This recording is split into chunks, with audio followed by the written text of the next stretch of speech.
Now, passengers in Leicestershire are angry at the axing of their bus service tomorrow without a formal public consultation.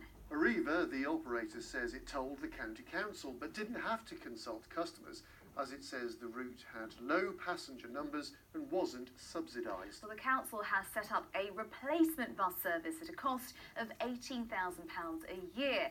But some residents say it's just not enough. Mike O'Sullivan reports. Protesting near the Arriva bus depot at Thurmaston in Leicestershire. The number 6 that links the area with nearby Syston is being cut tomorrow. Well, I can't walk hills and hollers because I'm 86, so why rely on that bus? You know what I mean? To me, taking it off is just diabolical. It's like losing a lifeline, because I use that to get into town, to get to hospital appointments. I'd like the bus reinstated back on. Even if it's at reduced times, I'd like it reinstated. As it was a commercial route, Arriva didn't have to hold a public consultation. It gave 56 days' notice to the Traffic Commissioner.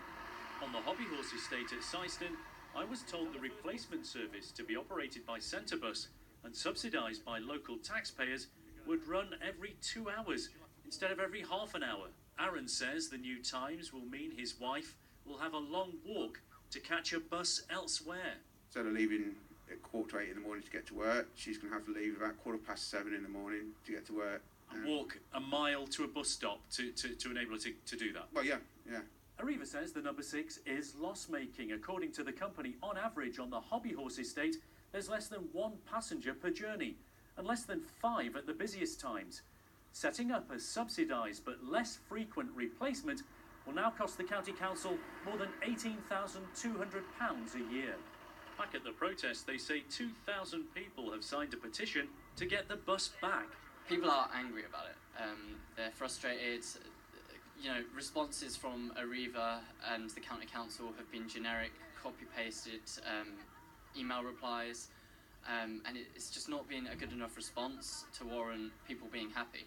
The county council says pre-bookable transport will be available around the Lime Drive area due to the distance to bus stops. Mike O'Sullivan, BBC East Midlands Today, Leicestershire. Well, let's speak now to Stephen Joseph, who campaigns for better transport links. Good evening to you, Mr. Joseph. Thanks for joining us. First of all, bus companies, clearly they're not charities, and if services aren't being used, then they go, don't they? Well, that's right, but I don't think this has been handled brilliantly here.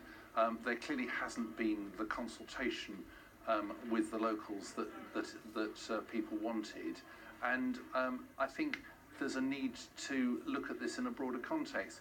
The other problem is that bus operators are facing increasing road congestion, which means that they have to add more buses into the system to actually keep up with the schedules, and that's one of the things that I think has played in here, in that it's made the service less economic than it would have been. In this case, the council are now paying thousands of pounds taxpayer money, and the service is not, that people aren't happy with it. Is this the right use of money in these austere times? Well, clearly, as you heard from some of the people there's a real social need here for some kind of bus service. But I think we'd be arguing that there's a need to set up some kind of partnership between the council and the local operators, so that bus services can be looked at in the round and over a longer term, rather than on a case-by-case basis with this kind of problem cropping up. So we've been talking to Leicester City Council about that. We think that Leicester and Leicestershire need to get together with the operators and plan things out. In Liverpool, where we've been involved in a bus alliance there, which Arriva are also in, there's a whole process of network consultation, which means that the whole network's planned together rather than on a piecemeal basis like this.